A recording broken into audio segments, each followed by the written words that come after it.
마찬가지예요. 요한, 하나님 예수님께서 그렇게 사랑하셨던 사도 요한도 동일한 증거를 하고 있어요. 요한일서 1장 1절을 보겠습니다. 요한일서 1장 1절입니다. 요한일서 1장 1절 말씀을 함께 읽어보도록 하겠습니다. 시작. 태초부터 있는 생명의 말씀에 관하여는 우리가 들은 바요 눈으로 본 바요 자세히 보고 우리의 손으로 만진 바라. 요한이 뭐라고 말하고 있습니까? 태초부터 있는 생명의 말씀에 관하여는, 이 생명의 말씀은 누굽니까? 예수님 말하는 거예요. 예수님에 관하여는 우리가 눈으로 본 바요, 나는 그 예수를 봤다, 이렇게 말합니다. 그리고 또 뭐라고 말합니까? 나는 또 들었다, 그분의 말씀을 들었다, 직접. 여러분, 사람의 목소리를 듣는다는 건 상대방이 살아있을 때 가능한 거예요. 그분의 말을 들었다는 거예요. 그리고 내가 그분을 봤다는 거예요. 또 뭐라고 말합니까? 내가 우리의 손으로 만졌다, 그분을. 살아있는 육체이기 때문에 만졌다라는 거예요. 그러니까 부활은 사실이다 라고 요한 역시 이야기하고 있어요. 더 정확한 증거를 내볼게요. 예수님의 이 부활을 증언하다가 순교한 사람들 굉장히 많습니다. 누가 순교했습니까? 베드로가 순교했어요. 베드로는 십자가에 달려 죽었는데 예수님이 십자가에 달려 죽은 것 때문에 난 동일하게 죽을 수 없다라고 해서 거꾸로 달려 죽었어요, 베드로는. 그러면서까지도 마지막까지 야, 예수를 부인하라고 했을 때 부인할 수 없다, 나는 봤다, 나는 그분의 목소리를 들었다, 만졌다, 어떻게 이 사실을 부인할 수 있겠느냐, 난 죽겠다, 죽었어요. 사도 바울, 오늘 증언하고 있는 사도 바울, 그리고 예수님의 동생 사도 야고보 어떻게 죽었는지 아십니까? 목이 잘라져서 죽었어요. 목베임 당했어요. 그들이 요구한 건 단 한 가지, 복음 증거하지 말아라. 그러나 복음 증거하다가 죽었어요. 왜? 여러분, 어떻게 사실이 아닌데 목숨을 바쳐가며 증언하다 죽을 수 있겠어요? 사실인 것처럼 거짓말하다가 자기에게 불이익이 다가오면 아니에요, 거짓말이에요 라고 실토하는 게 진짜 아니겠어요? 근데 이 사람들 끝까지 목숨을 걸고 증언하다 죽었다고요. 스데반 집사, 인류 최초의 순교자, 어떻게 죽었어요? 돌 맞아 죽었어요. 왜 죽었어요? 예수님을 증언하지 말아라. 그런데 증언하다 돌 맞아 죽었어요. 죽는 순간까지 저들을 용서해달라고 죽었어요. 몰라서 그래요, 하나님. 그럼 죽었어요. 왜요? 사실이니까. 예수의 부활은 사실입니다, 여러분. 우리가 직접 눈으로 보진 못했어도 성경 속에 나와 있는 많은 사람들의 증언을 통하여 우리는 믿어야 될 줄로 믿습니다. 우리 예수님의 부활은 사실이다, 진짜다 라고 얘기하고 있어요. 자, 이 본문에서 오늘 우리가 읽은 본문에서 만일이라고 하는 가정법적인 요소가 들어가 있는데 몇 번이 나오냐면 6번이 나와요. 만일 뭐뭐이라면 6번이 등장을 하는데, 여러분 생각해 보세요. 만일 뭐뭐라면이라는 게 어떤 뜻이냐면 부활에 대한 증언을 하는 거예요. 자, 만일 부활이 없다면, 사도 바울이 이런 식으로 얘기해요. 만일 부활이 없다면, 그 말은 무슨 말이에요? 만일 부활이 없다면 이런 일이 벌어질 것이다, 그러므로 부활은 있다, 이 말을 하기 위해서 이렇게 말하고 있는 거거든요. 이걸 6번이나 얘기를 해요. 반대로 말하면 만일 부활이 있다면, 이 말은 무슨 말이에요? 부활이 없다는 얘기를 하고 싶어서 얘기하는 거잖아요. 근데 사도 바울은 오늘 만일 부활이 없다면 이라는 단어를 6번이나 얘기를 합니다. 크게 3가지를 얘기해요. 뭐라고 말하냐면, 만일 부활이 없다면, 특별히 예수님이 죽은 자들이 살아난 부활이 없다면, 우리들의 부활이 없다면 이 얘기를 하고요. 두 번째로 예수님이 부활하신 것이 없다면 이라는 얘기를 해요. 그 세 번째 어떤 얘기를 하냐면, 만약 인생이 이 현세의 삶일 뿐이라면 이 얘기를 또 해요. 그러니까 내세가 있다는 얘기를 하는 거죠. 이 3가지를 얘기하는데 우리 성경을 한번 살펴보면서 그 얘기를 한번 보겠습니다. 자, 먼저 성경을 보겠습니다. 본문 말씀이에요. 고린도전서 15장 13절, 14절 넘어뛰고 15절, 16절 이렇게 3번 읽을게요. 13절, 15절, 16절입니다. 같이 읽겠습니다. 시작. 만일 죽은 자의 부활이 없으면 그리스도 다시 살아나지 못하였으리라. 또 우리가 하나님의 거짓 증인으로 발견되리니 우리가 하나님이 그리스도를 다시 살리셨다고 증언하였음이라. 만일 죽은 자가 다시 살아날 일이 없으면 하나님이 그리스도를 다시 살리지 아니하셨으리라.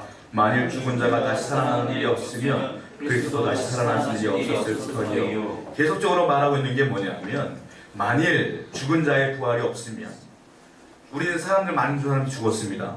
그들의 부활이 없으면 어떤 일이 벌어지냐? 첫 번째, 그리스도도 다시 살아나지 못하셨을 것이다. 이게 첫 번째. 주님도 살아나지 않았을 것이다, 이거예요. 두 번째, 만일 부활이 없다면 하나님도 예수님을 살리지 않았을 것이다 라고 얘기하는 거예요. 그럼 마지막으로 죽은 자가 살아나는 부활이 없으면 예수님이 살아난 일이 없었을 것이다, 이렇게 마지막 마무리를 짓고 있어요. 자, 13절 보면 그리스도도 다시 살아나지 못하셨을 것이다, 이 말이 있는데, 이 말은 오해하면 안 돼요. 이 말이 예수님은 살아날 능력이 없다라고 표현하는 게 아니에요. 어떤 의미냐면 예수님이 살아날 필요가 없다는 얘기예요. 만약 죽은 자의 부활이 없다면 예수님이 살아날 필요가 없다는 거예요. 아니, 왜 한마디로 말하면 쇼라 이거예요. 이거는. 부활이 없다면, 우리의 부활이 없다면 예수님이 뭐하러 살아났느냐? 살아날 필요가 없다. 그냥 말씀 전가다 돌아가시면 되는 건데 왜 살아났느냐? 그건 부활이 있기 때문에 그걸 보여주기 위함이었다 라고 사도 바울은 이야기하고 있어요. 그렇습니다, 여러분. 예수님이 살아난 것은 우리에게 부활이 있다는 걸 보여주기 위함입니다. 이 사실을 기억하시기 바랍니다. 그런데 사도 바울은 여기서 얘기하는 부활은 영혼의 부활이 아니에요. 어떤 부활이냐? 육체적 부활이에요. 왜 이 얘기를 장황하게 쓰냐면 이 고린도 교회는 헬라 사람들이 많이 있었어요. 그리스 사람들이 많이 있었다고요, 이 교회는. 근데 이 당시 그리스 사람들은 이분법적으로 모든 삶을 해석을 했어요. 어떻게 해석했냐면 몸은 몸, 영은 영, 몸은 더러운 것, 육체적인 것들은, 물질적인 것들은 상당히 수준 낮은 것, 그러나 영혼적인 것, 영적인 것들은 굉장히 고귀한 것, 이렇게 바라봤어요. 그래서 육체적인 걸 굉장히 하찮게 여겼단 말이에요.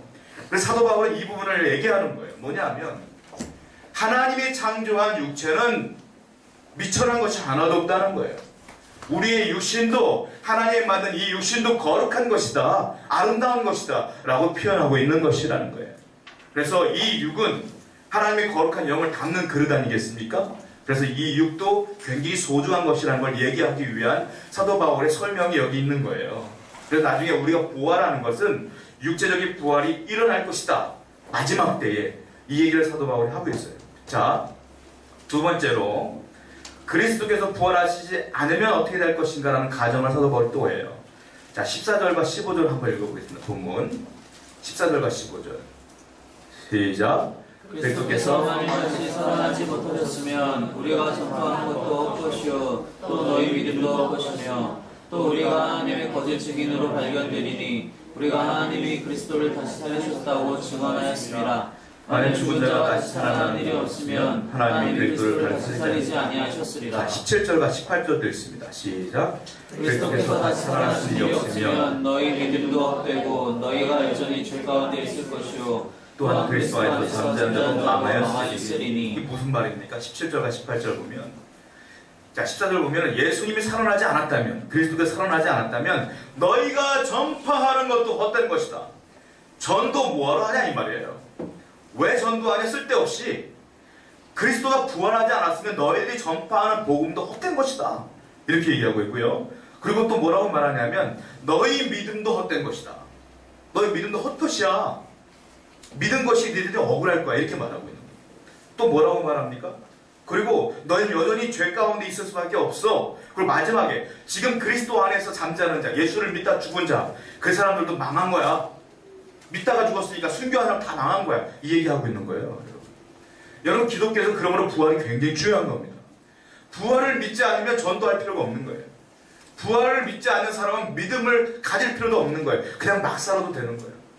여러분, 부활을 믿는 거 굉장히 중요해요. 기독교에서 왜 부활절을 대다 많은 사람들에게 선포하고 많은 사람들과 함께 예배드리려고 합니까? 이건 기독교의 핵심 요소입니다, 여러분.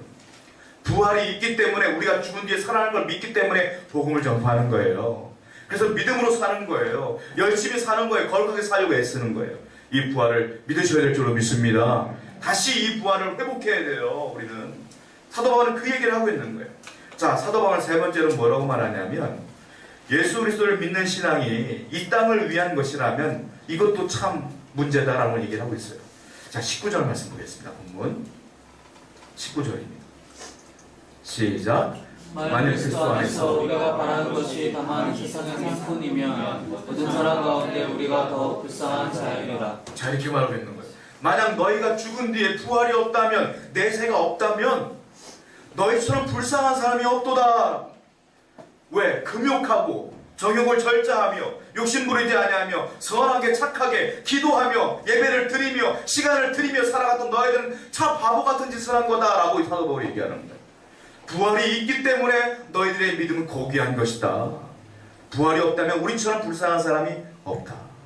왜? 오늘 같은 이 화창한 휴일에 많은 사람은 강으로 바다로 펜션으로 놀러 가는데 우리는 이 답답한 공간에 작은 공간에 앉아서 멀리서 와서 예배드리고 앉아있는 거예요. 이것처럼 불쌍한 사람이 어디 있느냐 이 얘기 한마디로. 그러나 우린 불쌍하지 않습니다. 왜요? 내세는 있습니다. 할렐루야. 주님의 말씀하신 천국이 있습니다. 그래서 우리는 오늘도 예배하며 하나님께 나가는 거다. 이 세 가지를 쫙 얘기하는 거예요. 그러면서 사도 바울은 더 나갑니다. 20절 말씀 보겠습니다. 본문 20절 말씀 시작. 그러나 이제 그리스도께서 죽은 자 가운데서 다시 살아나사 잠자는 자들의 첫 열매가 되셨도다. 자, 이제 부활에 대한 얘기를 하면서 뭐라고 말하냐면 그리스도께서 죽은 자 가운데서 다시 살아나사 부활했다는 거예요. 부활했다. 주님이 부활하지 않았으면 우리처럼 불쌍한 사람이 없다는 거예요. 그러나 부활했다 이런 거예요. 부활했기 때문에 첫 번째 잠자는 자들의 첫 열매가 되셨도다. 두 가지를 얘기하고 있어요. 첫 번째 잠자는 자들의 첫 열매. 잠자는 자 이게 무슨 뜻일까요? 호하고 자는 걸까요? 아닙니다. 뭡니까? 죽은 자들을 얘기하는 거예요. 여기서 성경적인 시선이 나와요. 뭐냐면 세상 사람들은 죽으면 울며 불며 끝났다고 생각하는 거예요. 그래서 성경적인 시선은 뭐냐면 죽은 자를 잠잔다라고 표현을 해요. 뭡니까? 잠자는 게 뭡니까? 휴식입니다. 휴식 시간이 좀 긴 것뿐인 거예요. 우리가 볼 때. 언제? 하나님이 도래하시는 날, 주님이 도래하시는 날, 재림하시는 날 다시 일어난다는 걸 믿는 거예요. 우리가 죽음으로 끝나는 것이 아니라 천국으로 올라간다는 걸 믿는 거예요. 그러므로 우리는 잔다 이렇게 표현하고 있는 거예요. 휴식이에요. 끝이 아니에요. 믿지 않는 분은 세상처럼 죽으면 멸절된 상태나 단절된 상태로 바라보지만 우리는 그렇게 바라보지 않습니다. 여러분. 그러므로 오늘도 주님을 믿는 거예요. 잠자는 자들 이렇게 표현하고 있어요. 여러분 우리 죽음을 두려워해서는 안 됩니다. 믿는 분들은 그러므로 나이를 먹어가며 병들지라도 가난할지라도 죽는 거 두려워하는 거 아니에요. 담대하게 나는 곧 잠자는 거야. 하늘나라 올라가는 거야. 나는 담대한 믿음으로 이 땅을 살아가는 것이 믿음인 줄로 믿습니다. 이 믿음을 요구하는 거예요. 자, 그리고 또 두 번째 뭐라고 표현합니까? 잠자는 자들의 첫 열매가 되셨다. 첫 열매. 왜 이렇게 표현했느냐? 여기 첫 열매가 뭐냐면요. 과실나무 열매가 맺히잖아요. 첫 열매가 딱 맺히잖아요. 이건 뭐냐면 앞으로 많은 열매가 맺힐 것이라고 하는 수학의 증표예요.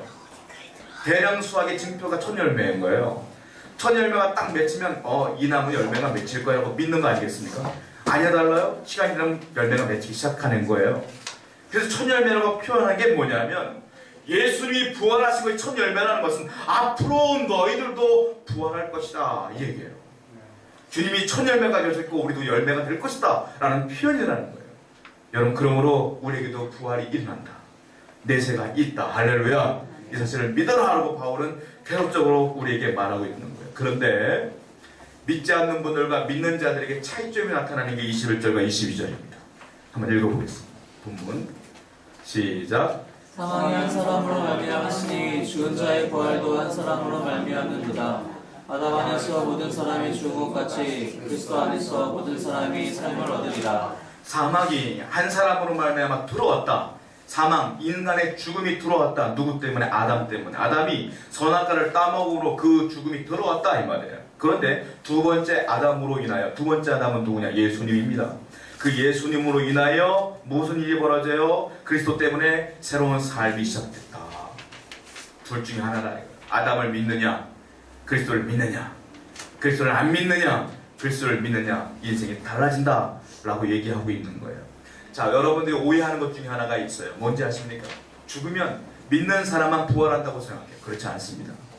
믿는 사람도 육체의 부활이 있어요. 제때. 그럼 믿지 않는 사람도 육체의 부활이 있어요. 그러나 결과는 한 사람은 사망이요 한 사람은 생명이요. 이 얘기를 하고 있어요. 요한복음 보겠습니다. 요한복음 5장 28절과 29절. 요한복음 5장 28절과 29절. 같이 읽어볼게요. 중요한 말씀입니다. 요한복음 5장 28절 29절 시작. 이를 놀랍게 여기지 말라. 무덤 속에 있는 자와 다 그의 음성을 들을 때가 오나니 선한 일을 행한 자는 생명의 부활로, 악한 일을 행한 자는 심판의 부활로 나오리라. 무덤 속에 있는 모든 자가 일어난다는 거예요. 그런데 일어난 뒤에 어떤 일이 벌어져요? 하나님을 믿은 자는 생명, 하나님을 믿지 못한 사람들은 심판, 이 부활이 일어나요. 여러분, 기회가 있을 때 예수를 믿어야 됩니다. 기회가 있을 때 주위에 알지 못하는 자들에게 복음을 증거해야 될 줄로 믿습니다. 마지막에는 극명히 갈라지는 거예요. 사도 바울이 이렇게 얘기하고 있어요. 우리는 성경을 믿습니다. 할렐루야. 하나님 말씀을 믿습니다. 할렐루야. 그러면 성경 진리예요. 이 성경대로라면 분명히 이런 심판이 있다라고 해요. 여러분, 죽은 나무에 가지가 붙어 있으면 그 가지도 죽습니다. 살아있는 나무에 가지가 붙어 있으면 그 가지가 죽은 것 같아도 살아납니다. 죽어있는 나무는 아담의 나무예요. 살아있는 나무는 예수님의 나무예요. 여러분들이 오늘 예수를 믿기로 결단하고 주님께 나아가는 모든 자들에게 생명나무에 접붙임 당한 겁니다. 여러분은 살아있는 거예요. 할렐루야. 이 사실이 믿음이다 라고 하는 겁니다. 자, 몸에도 등급이 있다고 사도 바울이 마지막으로 우리에게 얘기합니다. 몸에 무슨 소고기도 아니고 무슨 등급이냐 할 수 있지만 등급이 있어요. 자, 고린도전서 15장 39절부터 41절까지 보겠습니다. 고린도전서 15장 39절부터 41절까지 한번 읽어보겠습니다. 시작. 육체는 다만 한 육체가 아니니 하나는 사람의 육체요 하나는 짐승의 육체요, 하나는 새의 육체요, 하나는 물고기의 육체라. 하늘에 속한 형체도 있고 땅에 속한 형체도 있으나 하늘에 속한 것의 영광이 따로 있고 땅에 속한 것의 영광이 따로 있으니 해의 영광이 다르고 달의 영광이 다르며 별의 영광도 다른데 별과 별의 영광이 다르다. 아멘. 사도 바울은 분명히 말하고 있어요. 뭐냐면 육체는 다 같은 육체가 아니다. 어떻게 연관합니까? 하나는 사람의 육체다. 두 번째는 짐승의 육체다. 하나는 새의 육체다. 하나는 물고기의 육체다. 이렇게 얘기하고 있어요. 여러분, 우리가 진화론 그러면 복잡합니다. 굉장히 간단하게 얘기하자면 우리가 흔히 알고 있는 게 원숭이가 변해서 사람이 될 때 이렇게 얘기하는데 우리는 원숭이 육체가 아니잖아요. 짐승의 육체는 따로 있다고 말하고 있는 거예요. 따로 있고 사람의 육체도 따로 있다. 그러므로 가장 영광스러운 건 사람의 육체인데 그 사람의 육체 중에서도 어떤 육체가 있냐면 하늘에 속한 육체가 있고 땅에 속한 육체가 있다. 누구냐? 예수를 믿는 자가 하늘에 속한 육체다. 그런데 그 육체가 나중에 어떻게 됩니까? 고린도전서 15장 41절부터 44절까지 또 읽어볼게요. 마지막으로 읽겠습니다. 고린도전서 15장 42절부터 44절. 시작. 죽은 자의 부활도 그와 같으니 있을 것으로 심고 좁지 아니할 것으로 다시 살아나며 녹된 것으로 심고 영광스러운 것으로 다시 살아나며 약한 것으로 심고 강한 것으로 다시 살아나며 육의 몸으로 심고 신령한 몸으로 다시 살아나며 육의 몸이 있은즉 또 영의 몸도 있느니라. 무슨 말입니까? 우리가 이 땅을 믿음으로 열심히 살았으나 연약한 것을 심어놓은 것뿐이 안 된다. 그러나 이 땅에서 이제 하나님께서 우리를 부활시킬 때 내사로 올라갔을 때 우리의 육체는 영광스럽고 신령한 육체로 부활할 것이다. 최고의 육체로 부활할 것이다. 최고의 영으로 부활할 것이다. 이렇게 얘기하고 있는 거예요. 여러분, 그러므로 우리가 지금 육신에 병이 있을지라도 어려움이 있을지라도 환란이 있을지라도 희망과 소망을 잊어서는 안 돼요. 내가 죽은 뒤에 하나님께 나갈 때 나는 정말로 신령하고 아름다운 몸으로 회복될 것이다. 믿음이어 사는 거예요. 할렐루야. 이것이 기독교의 진짜 신앙임을 믿으시기 바랍니다. 오늘 부활의 아침 다시 여러분들 이 부활을 믿으며 예수님의 부활을 기억하시기 바랍니다. 아멘. 네, 기도하도록 하겠습니다.